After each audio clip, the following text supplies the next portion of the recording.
They say, yeah, boy, it's your boy Blesso. Always something to talk. Hey, check this one out, man. Hey, I'm trying to see what Barack hey shot at Trump about. Yeah, I'm saying that boy he called him out. You know, well, he ain't calling him out by name. He just did the thing what he usually do. But I'm gonna let them figure that out. Well, I'm gonna let them shift it out to you. Former President Barack Obama just delivered the knockout punch to Donald Trump in what I think may have been one of Obama's best speeches yet. He gave a speech at the opening of his presidential library. He began by talking about how this nation, on our 250th birthday, should always remember, no kings. Let's play this clip right here. A declaration that we are all created equal, endowed by our Creator with certain unalienable rights, and that in the newly independent United States there will be no kings or lords, no serfs or subjects, but only citizens, each of us free to pursue our own version of happiness and able to determine our collective fate through an elected representative government. It had not been done. Powerful words indeed. Former President Obama then talked about how, with everything going on in the world, I'm not immune to anger or doubt, but I do know this, a powerful. Hey, say man, Obama man, he keep it so player, so cool, and he be on some what you can deal with stuff. Trump, he out of there. Real talk. Powerful message that we should all be listening to. Let's play this clip. Okay. I am not immune to anger or doubt. But I do know this. When we lose faith in each other, when we stop believing that voting matters, that citizenship matters, that our collective voices matter, that how we treat each other no longer matters, and we give away our power to decide our own futures. We open the door to the most ruthless, or the most careless, or the most fearful among us, who see some groups and some people as more equal than others, and see government as nothing more than a way to divvy up the spoils and punish enemies and keep those who are different in their place.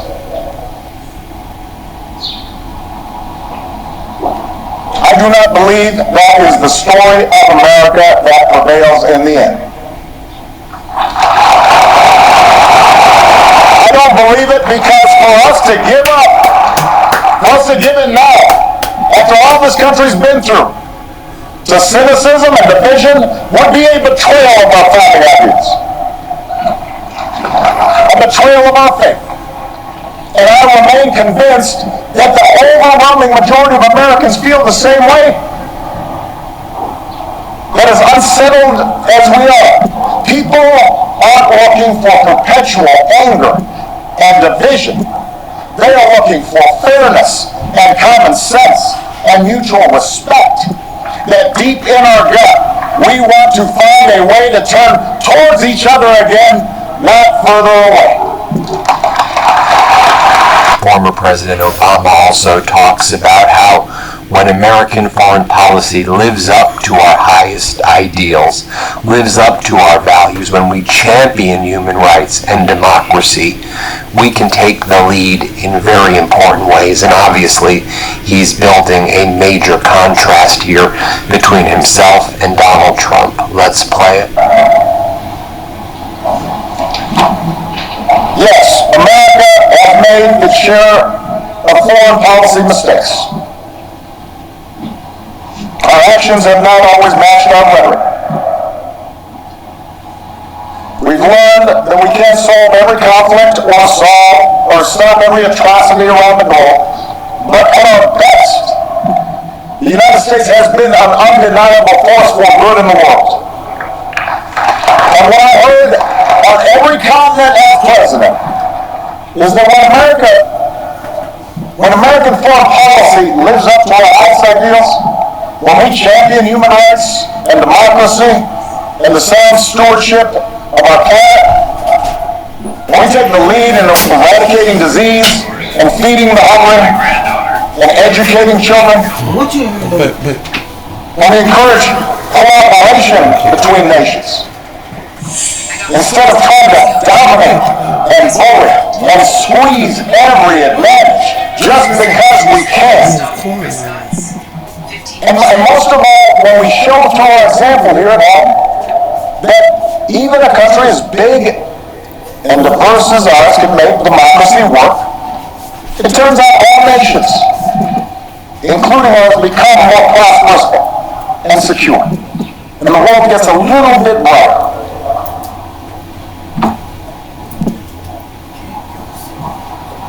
And then he goes in to talk about forming a more perfect union, how our founders in the Declaration of Independence and in the Constitution. Hey, but why see we be beefing on several shit, but hey, we good though. Hey, made some major errors, some catastrophic ones. However, they left a framework for future generations to perfect the union. Here, play this clip. To pursue our own version of happiness, able to determine our collective fate to an elected representative government. It had not been done. hey, say man, if y'all ain't vote, I can't vote. But hey, if y'all can vote, man, y'all need to be, especially for these midterms. Y'all need to be out there doing that. You know the dig? Hey, you say, but y'all need to put some flip flops on if you ain't got no shoes. Put some socks on or something and get in that line and vote for the midterms. Real talk.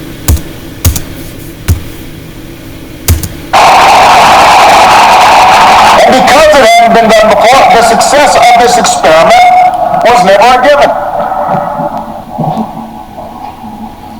In forming our union, the founders fell terribly short of the Declaration's promise, leaving slavery intact, allowing states to restrict the franchise to white men who own property. But in drafting a Constitution and a Bill of Rights, they did have the foresight, the genius, to provide us with a framework that allows each generation to make our union more perfect. And over more than 2 centuries, through petitions and protests, marches and strikes, moral appeals from the pulpit, and conversations at the family dinner table, men and women from all walks of life, of every color, every faith, every region, took up the cause of democracy and made it their own, until we, the people, came to include not just some of us, but all of us. Everybody. Bob Jones, this You know, is there are certain everybody. things that make you feel good. Maybe it's celebrating a win, helping someone out, or just taking a moment for yourself during a busy day. Look, For me no, lately, it's been cracking skip open an that. Olipop. Olipop is the feel. I ain't sponsoring nobody till they And sponsor me. Obama showing his trademark humility in contrast to Donald Trump. Obama talks about how when he was in office, they didn't accomplish everything. In fact, he made mistakes. He made errors. And at the presidential library, the exhibits reflect unfinished work. It's candid and honest about mistakes that were made. Let's play this clip. Well, of course, we did not accomplish everything we set out to do. No administration does. Some of the Nobody exhibits do reflect everything. unfinished business. In some cases, my own shortcomings and mistakes. In some cases, because, as a sign I kept on the Resolute desk read, hard things are hard. And that's especially true in a big, raucous, diverse, argumentative democracy like the United States of America. Everybody's got an opinion. And that means getting stuff done involves reconciling the demands of a couple of 100 million people. Democracy can be frustrating. It can be slow. It can be inefficient. And yet more than anything, I hope this center will serve as an affirmation of just how special, how precious our democracy truly is. And remind us what we can achieve when we embrace our shared responsibilities as citizens.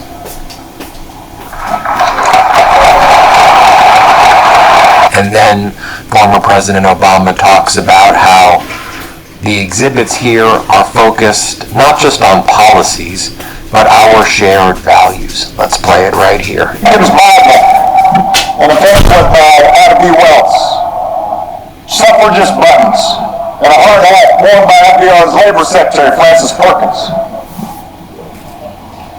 That's why the exhibits here focus not just on policies, but on the shared values that make democracy possible. A belief in the intrinsic dignity and worth of all people, and that no one is above the law or beneath its protection. A belief in checks and balances in our government, and an accountability that comes with an independent judiciary and a robust free press. A belief that our military and law enforcement owe allegiance not to any president or political party, but to the people and our Constitution. A belief in the peaceful transfer of power after the people have spoken in fair and free elections, recognizing that in a large, complicated society like ours, no group or faction gets its way 100% of the time. And a belief that qualities of character, honesty, integrity, kindness, compassion, a sense of duty and honor, those things matter in our public dealings, just as they do in our private lives. These are not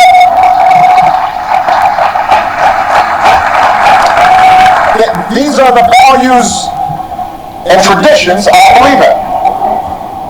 And they are not Republican or Democratic values. They are American values we can all share, regardless of party.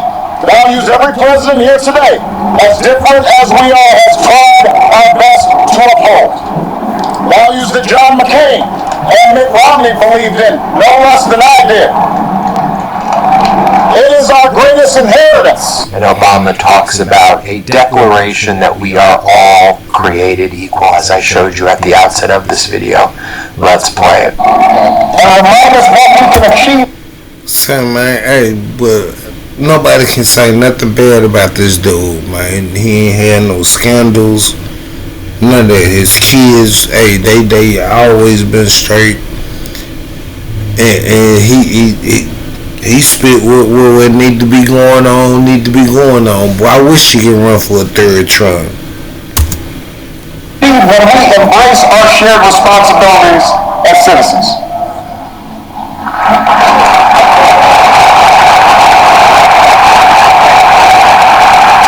And since we're a few weeks away from America's 250th birthday, it is worth remembering just how radical the whole idea of self-government really was back in 1776. To that point, human history was a tale of conquest and caste and rigid hierarchies. A world where the strong dominated the weak, where power and wealth and status flowed through lineage, and the many were ruled by the few. But out of the fire and steel of a revolution, a different story took flight. All this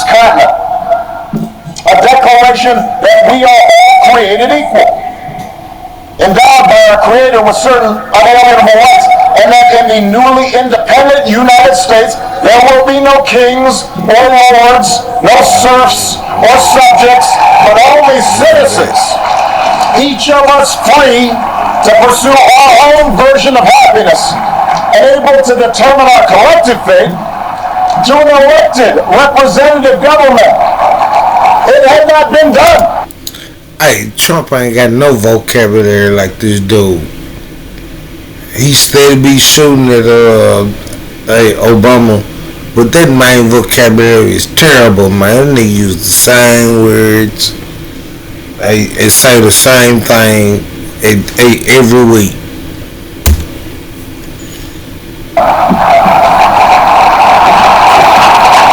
And because it hadn't been done before, the success of this experiment was never given. In forming our union, the founders... Powerful words indeed. And here's what he said about the speech that was just delivered by former First Lady Michelle Obama that I also put on this feed on the Midas Touch Network. And this is just... I'm gonna do that just too. humanity. Just being real with us. I miss this. Let's play this clip.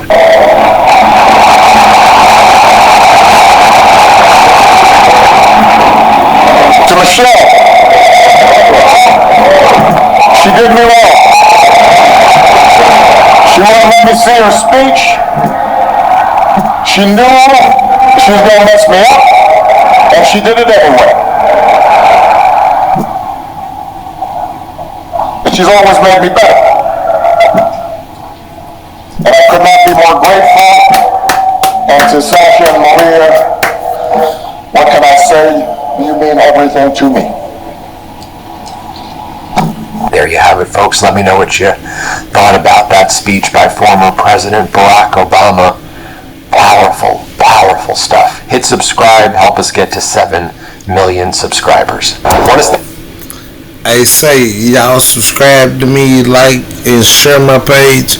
Hey, I'm finna put a bunch of stuff out. You dig? Hey, say if you need to get on the podcast or something you want to promote, I'm putting my song out.